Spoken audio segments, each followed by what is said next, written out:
I'm joined now by the Chief of Police in Albuquerque, Harold Medina. Chief Medina, thank you so much for joining me on the program tonight. First of all, I'm so sorry that this has happened in your community. I can't imagine how Albuquerque is processing this news. Do you have any updates on the search for the 11-year-old and the search for the 15-year-old?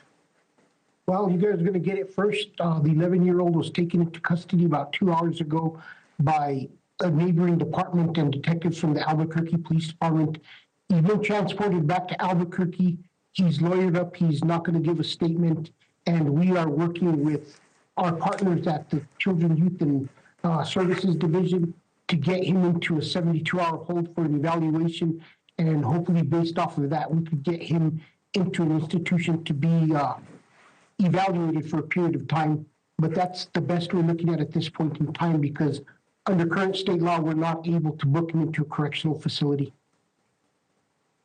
It defies logic that he can't be booked into a correctional facility because he's 11. Not even a juvenile detention program or facility, sir?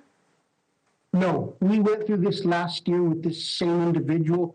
He was involved in a crime spree. He came up in our weekly stats meeting, Duke City Stat, where we evaluate each area command, crime occurring within those area commands. The 11-year-old is identified as a driver of crime. We were very careful because we knew he was armed, and we knew it was a potential losing situation for us as a police department. We go after an armed 11-year-old. We end up in a shooting with them. We're going to get criticized.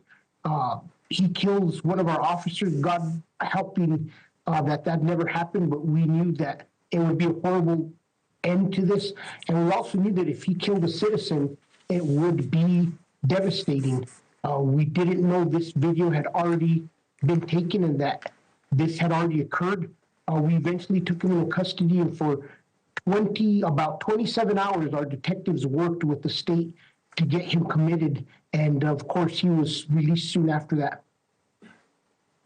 It's so unbelievable. I was reading about that case, Chief, and this 11-year-old was alleged to have actually shot someone, injured someone. That person survived, and there was still nothing that could be done either to this 11-year-old, as you've outlined. But what about his caregivers? Why could there not be charges levied against the caregivers, especially even now as we're looking at a second crime spree? You know, he was a runaway at the time. There are some difficult family dynamics for this individual. His mother actually passed, and the state was looking. We thought that he was going to get placed out of state, and he ended up getting placed with an uncle and aunt. He actually ran away from them, and it's very difficult for an uncle and aunt to try to be raising a child like this, and there really is no teeth for us to be able to charge anybody else. Is there a father in the picture? I mean, it's tragic that his mother died, but is there a father that anyone knows of? It doesn't appear that he was in custody of the father. He was given custody. His custody was given to that of an uncle and aunt. And he ran. I think if I get the timing right, he was a runaway from the uncle and aunt at the time of the crime spree last summer. What about now? Does anyone know who were his custodial caregivers at the time of these alleged crimes in this car? It was his uncle and aunt, and this time frame in the car actually occurred before we arrested him. It was unknown that had occurred prior to him being arrested last time. So this had already occurred when he was taken into custody. We didn't know. We actually went through 9 months. The poor family's devastated. I mean, they had to go through the heartache of losing a loved one. It was thought to have been just a simple hit and run accident. We had very little information, a grainy picture from a camera. We couldn't tell who was in the car.